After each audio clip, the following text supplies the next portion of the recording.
시청자 여러분, 편안한 한 주 되셨습니까? 우리는 편안했는데 저 남반구 쪽의 호주는 지난해 9월부터 산불과 싸워왔는데요. 이미 30명 가까이 목숨을 잃었고 주택 2,500채 이상이 전소됐습니다. 역사상 최악의 화재 중 하나로 기록되는 이번 사태의 원인으로 기후변화가 지목되고 있습니다. 그러다 보니까 정치, 경제 면에서 핫 이슈는 기후변화가 차지하고 있는데요. 이번 주에도 다보스라고 하는 스위스의 작은 마을에서 다보스 포럼이 있었죠. 이번 포럼에서 6개 핵심 테마 중에 메인은 단연코 기후였습니다. 이 정치인 중에서 가장 기후변화에 민감한 분이라면 우르줄라 폰데어 라이엔 EU 집행위원장을 꼽을 수 있는데요. 그녀는 지난달 스페인 마드리드에서 열렸던 제25차 유엔 기후변화협약 당사국 총회 개막 연설에서 2050년까지 EU를 최초의 탄소 중립 대륙으로 만들겠다라고 선언을 한 바 있습니다. 이번 주에는 스페인이 2050년까지 탄소 중립 도달을 목표로 온실가스 배출을 감축한 것을 아예 법안으로 만들어서 공포하겠다, 100일 이내에 만들겠다 이렇게 발표를 했고요. 이 정치권뿐만 아니라 경제인들도 한 목소리를 내고 있습니다. 이 컨설팅 업체 맥킨지에서는 보고서를 냈는데요. 지구온난화에 대한 기업과 정부의 대처가 시급한 상황이다라고 주장을 합니다. 최근 인도에서는 이상고온 때문에 시달리고 있는데 이에 따른 근무 여건의 안정성 결여 때문에 기업들이 근로시간을 계속 단축하고 있어요. 근데 이렇게 기업들이 단축하는 것만 가지고도 연간 GDP를 무려 4.5%나 위축시킬 수 있다. 이렇게 주장을 합니다. 미국도 예외일 수는 없는데요. 잦은 천재지변으로 유명한 플로리다지만 그렇지만 그럼에도 불구하고 집값의 영향을 지금까지는 주지 않았었잖아요. 그런데 앞으로는 해수면이 상승을 해서 플로리다의 부동산 가격이 하락할 것이다. 2050년까지는 적어도 15%에서 30%까지는 떨어질 것이다 라고 전망을 하고 있습니다. 근데 굳이 플로리다가 아니더라도 주로 해안에 인접한 지구촌의 주요 도시들의 기능이 크게 저하될 수밖에 없다라고 주장하고 있습니다. 재미있는 것은 그동안 기후변화에 무심했던 사람들도 걱정을 시작했는데요. 대표적인 인물 2명을 꼽으라면 트럼프 그리고 레리 핑크입니다. 아시다시피 트럼프 대통령은 기후변화가 사기다. 기후변화는 사기다라고 하면서 대통령 되자마자 지난 11월 달에 파리 기후협약을 스스로 탈퇴했었죠. 정말 무심한 사람이었는데 이번 다보스 포럼에서는 좀 바뀌었어요. 환경은 누구에게나 중요하고 자기 자신도 나무 심기에 동참하겠다. 또 기후변화가 사기가 아니다라고 믿고 있다라고 조금 바뀐 마음을 전달했습니다. 레리 핑크 역시 마찬가지죠. 블랙록이라고 하는 것을 운영하는 사람인데 CEO인데요. 역시 기후변화에 대해서 거의 관심이 없었던 분이에요. 그런데 최근 고객들에게 편지를 보냈습니다. 어떻게 보냈냐면 기후 리스크에 대한 증거가 너무도 명백하고 강력하기 때문에 투자자들은 현대 금융에 대한 핵심 과정을 다시 검토해야 된다. 기후 리스크가 투자 리스크라는 점을 투자자들이 점점 더 인식해야 되고 자본시장은 미래 리스크를 앞당기기 때문에 기후 자체 변화보다 더 빠른 속도로 자본에 대한 분배의 변화가 일어날 것이다 라고 말을 했습니다. 하여튼 좀 있어 보이는 분들은 모두 이렇게 좀 어렵게 이야기를 하는 경향이 있어요. 좀 간단하게 좀 얼마나 좋을까 싶은데요.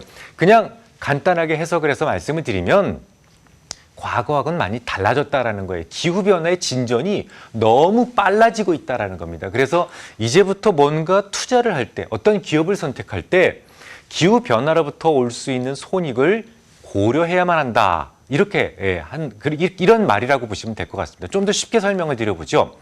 일본에 가시면 도토리현이 있습니다. 근데 매년 눈 축제가 있었어요. 질 좋고 풍성한 눈 덕택에 스키장도 성황이었죠. 하지만 지구 온난화로 인해서 그곳에 눈이 예전처럼 잘 내리지 않습니다.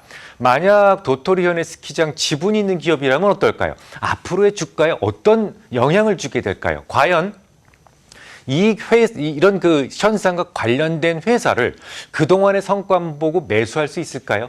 이런 의미로 여러분들이 받아들이시면 될 것 같습니다. 자, 그러면 기후변화에 대한 제 생각을 지금부터 말씀드리도록 하겠습니다. 이 결론부터 말씀드리자면 저는 기후변화를 아주 강력하게 인정합니다. 하지만 그것이 탄소의 과도한 배출이 직접적 원인이라고는 생각하지 않습니다. 과거 코페르니쿠스가 지동설을 주장했을 때도 많은 과학자들은 그를 비웃었어요. 난으로 볼 수 있는 한계가 고작 수킬로에 불과한 인간의 시력으로 이 거대한 지구를 볼 수 없었어요. 그러니까 그냥 지구는 그저 평평하다라고 생각을 했을 겁니다.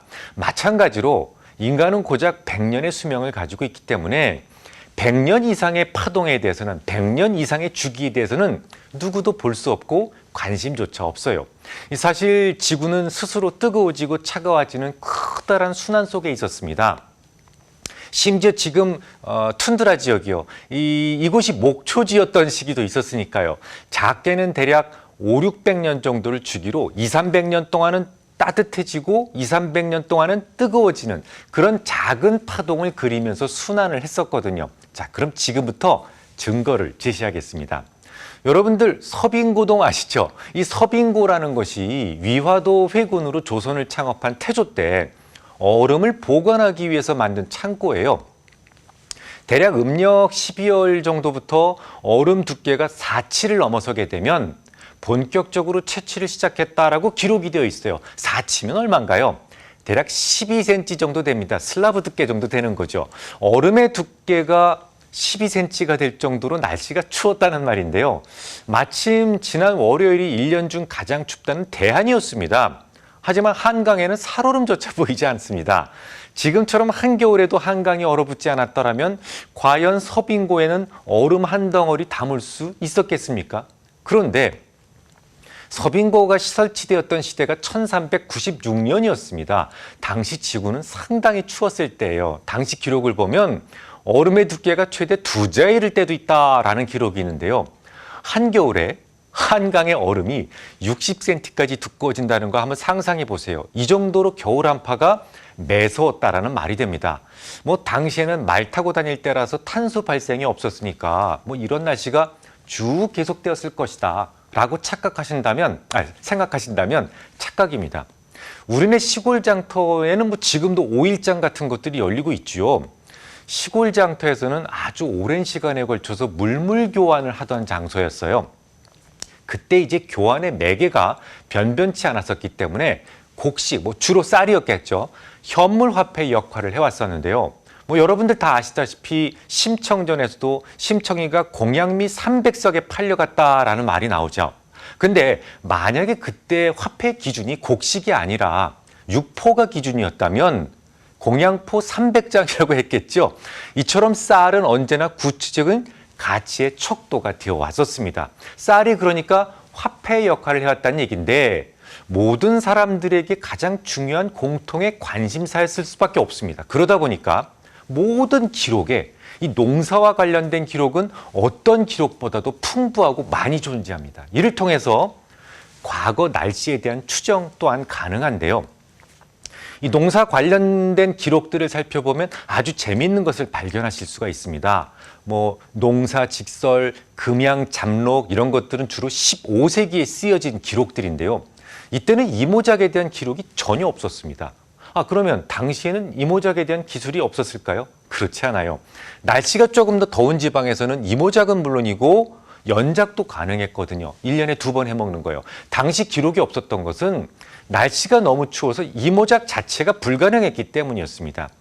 이모작에 대한 기록이 가장 처음 발견된 것이 홍길동전으로 유명한 허균이 쓴 한정록이에요. 여기 친홍조라는 곳에 있는데 이때부터 벼와 보리를 하나의 논에서 재배하는 이른바 이모작에 대한 기록이 본격적으로 쓰여지기 시작합니다. 근데 이 책이 쓰여진 시기가 1618년도였다면 실질적인 이모작은 16세기 중반 혹은 말경부터 시작되었을 것이다라는 추측을 할 수가 있는데요.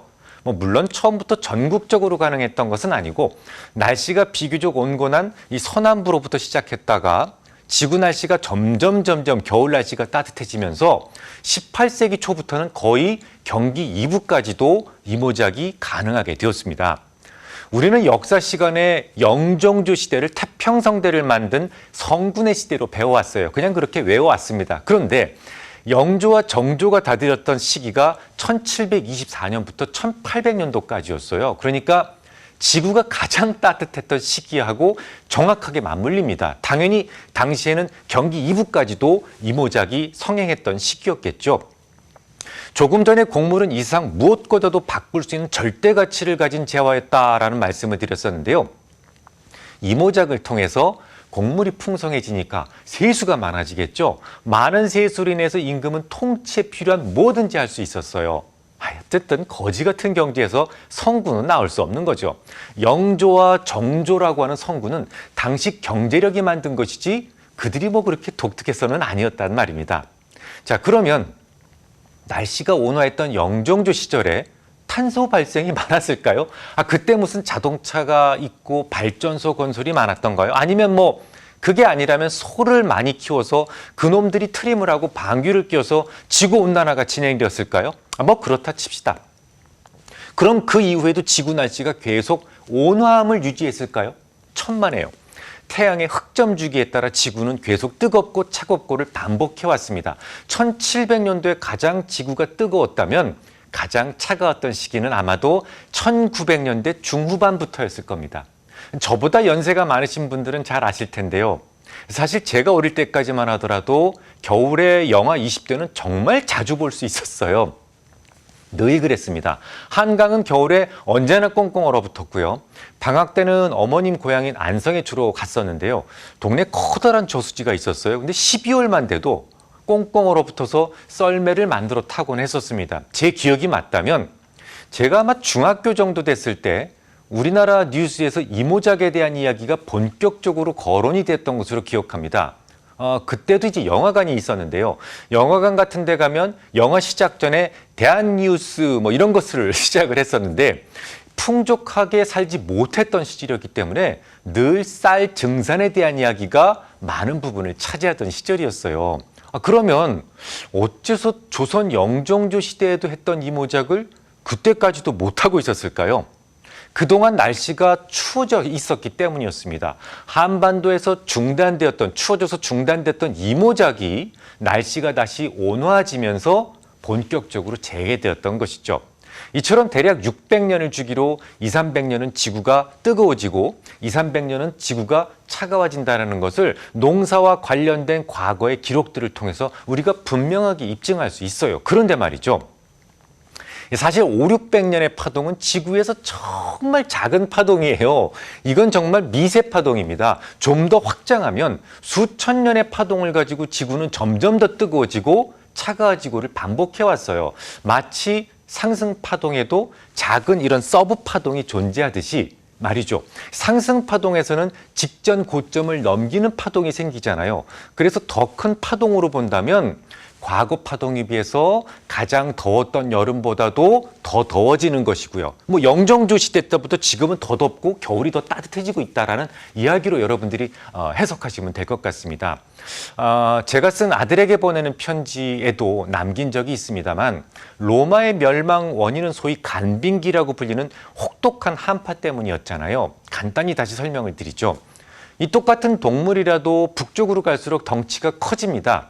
시베리아 호랑이와 수마트라 호랑이를 비교해 보시면 당장 아실 수가 있는데요. 이 수마트라 호랑이는 몸무게가 100kg도 잘 나가기가 힘들어요. 그런데 시베리아 호랑이는 수컷 몸무게가 무려 350kg까지 나가거든요. 이 두 호랑이가 자연 상태에서 만날 가능성은 뭐 거의 없지만 만약에 만났다면 수마트라 호랑이는 어떤 생각을 했을까요? 머리가 쭈삣해졌을 겁니다.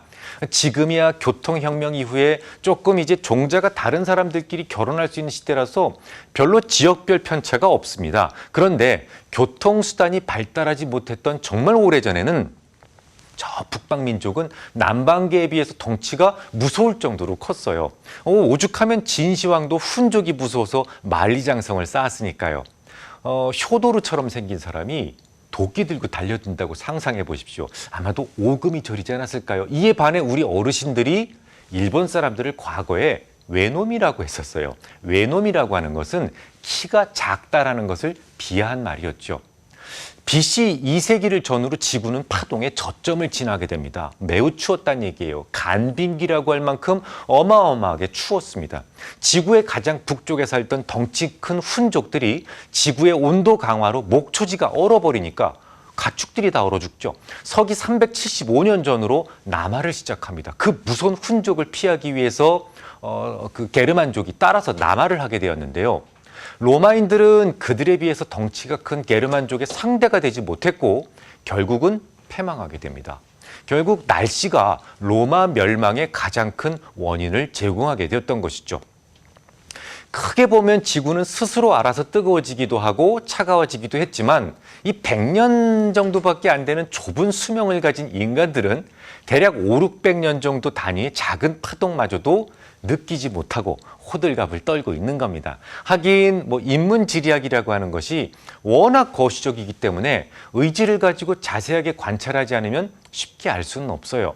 제가 미세먼지에 대해서도 중국이 원인이라는 말씀을 이 방송을 통해서 한 100번은 말씀드린 것 같습니다만 제가 드렸던 말씀에 대해서 초기에 비난도 상당히 많이 받았었어요.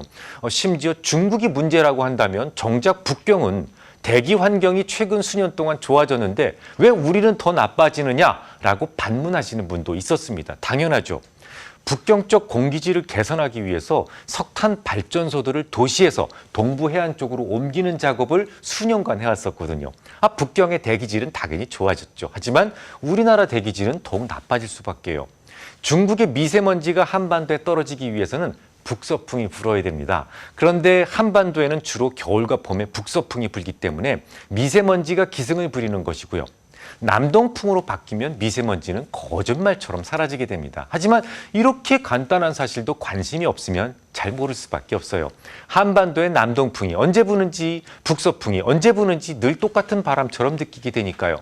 미세먼지는 분명 중국 때문이었지만 우리네 힘든 기업들만 매연 저감 정책의 희생물이 되었어야 했지요. 결론을 말씀드리겠습니다. 저는 각국의 탄소 저감 노력에 반대하지는 않아요. 하지만 안타깝게도 인간이 감히 그런 노력을 통해서 지구온난화를 막을 수 있다라고 생각하신다면 이건 엄청난 오만입니다. 그보다는 플라스틱 저감 운동과 같은 조금 더 현실성 있는 운동이 훨씬 더 나아 보입니다. 폰데어 라인의 주장처럼 탄소 발생을 제로로 만든다고 하더라도 제 계산이 맞다면 지구는 2200년대까지는 계속 뜨거워질 겁니다. 어쨌거나 우리는 투자자잖아요. 지구촌 지성들의 생각에 따라 투자 계획이 좀 바뀔 필요는 있습니다. 많은 사람들이 기후변화를 매우 비중 있게 고민하기 시작했기 때문에 2020년부터 기후변화와 관련해서는 멀리 해야 하는 종목, 가까이 해야 하는 종목을 조금 구분해 두시는 것이 좋겠다라고 생각이 듭니다. 수고하셨습니다.